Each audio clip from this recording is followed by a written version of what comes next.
Hello, welcome back to another episode of the Tale of the Food Group. This is episode 9.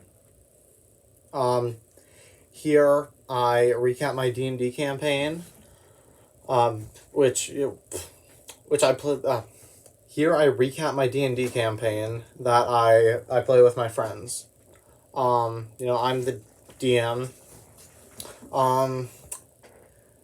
I believe that, yeah, this is episode 19. I'll just recap I'll remind you of our cast. So there's me, the Dungeon Master, Rathma, the Dragonborn Sorcerer Warlock, Raven, the Sea Elf, Sorcerer Cleric, Dilborth, the Dwarf Cleric, Druid, and Faku, the Griffin, it was Sorcerer Druid. So, started out, so they just exited the Beholder, they just killed a Beholder last session. One of these guys, probably, they're definitely one of the most iconic monsters in all of Dungeons and Dragons. It's very warm up here. Sorry. It's very, very warm up here. I should have maybe opened a window. So they just killed a Beholder. They're currently on their quest to bring back the king's pet Behir, which I'll look up a picture of real quick. I believe that's how it's pronounced. Correct me if I'm wrong. There. Behir. They're sort of like giant lightning lizards. They're pretty cool. Decently intelligent. Okay. So they knew the Behir was sighted in Bodhi Hills. Bodhi is my dog. So she has her own kingdom. She has her own kingdom in my D&D campaign.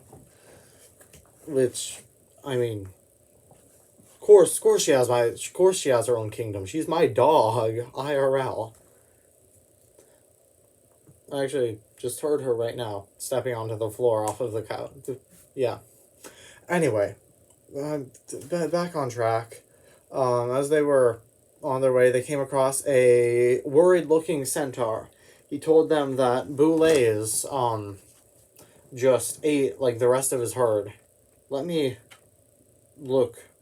Give me a minute. Let me look in the monster manual. This is a boulet. Apparently that's how it's pronounced. I watched this video by Mr. Rex. He does D&D lore. What you didn't know about this monster, stuff the 5th edition monster manual doesn't cover. It's pretty good. I recommend watching him if you want to know more about the monsters of D&D. Yeah, so that's that. So the centaurs, herd. I don't know what a group of centaurs is called. I'm gonna call it a herd because it's like a herd of horses. They're half man, half horse. So I'm gonna call it a herd. 2 boulets, ate that centaur's herd, and he's running away. He was fleeing. Here's a picture of a centaur. So he's fleeing from the boulets. Then came upon the food group, the party, called the food group, because that's what they decided. And then the food group then went to go kill the boulets. I don't exactly remember much of how they did it. All I know is that they did it, and I think they took, a lot of damage. I think somebody almost died. I'm pretty sure Raven, the Sea Elf, Sorcerer, Cleric. Pretty sure he almost died. I don't quite remember, though.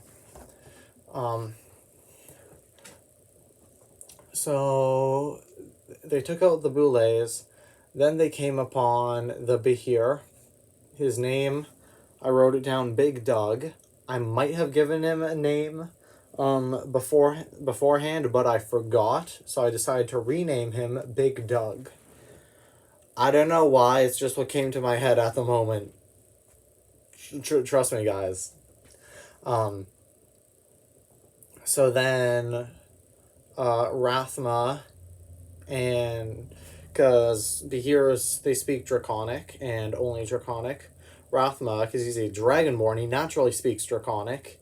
He started talking to Big Doug, the Behir. I'm just gonna call him Big Doug, Big Doug, because that's his name.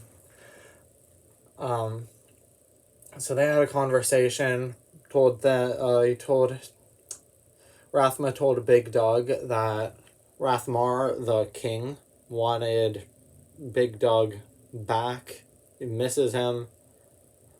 Big Doug said, yeah, it's kind of hard out here in the... I'd say it's like a Highlands area, sort of.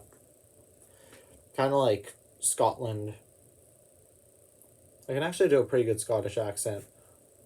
Back on topic. So, he said it's kind of difficult living here in Boda E Hills. Hunting is difficult because it's like the main inhabitants are dogs, and typically most of these dogs are magic dogs, so it's probably very difficult for a Behir to hunt in this area. So then at some point Raven joined in because he can cast comprehend languages, which pretty sure allows him to speak any language. I'm not sure if it allows you to verbally speak it or only that you understand it. I'm just gonna say for now you can also speak any language verbally. I will check the rules right after I'm done recording. So they agreed. Okay, so they convinced Big Doug to go back to Aberania to see the king. So they went back there, and nothing attacked them on the way because, I mean, this is a massive storm, like giant, 12-legged lizard that has lightning breath. Who in their right mind would want to mess with what looks like a pretty powerful party of adventurers with this? This is challenge rating 11, by the way. If they fought this guy, they would have all died for sure. So, yeah. So, I mean, absolutely nothing messed with them on the way back. And then that's where we left off. Next session should be this Friday. Yeah. Like and subscribe. Also, I have my own YouTube channel now called Your Boy Magezilla. There will be a link to the channel page in the description if you want to check that out.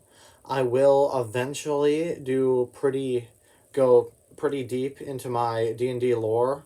I'll do like lore videos at some point, probably not that soon. Anyway, bye. Tell your parents you love them. Stay safe, stay hydrated, drink water. Bye for now. See you guys later.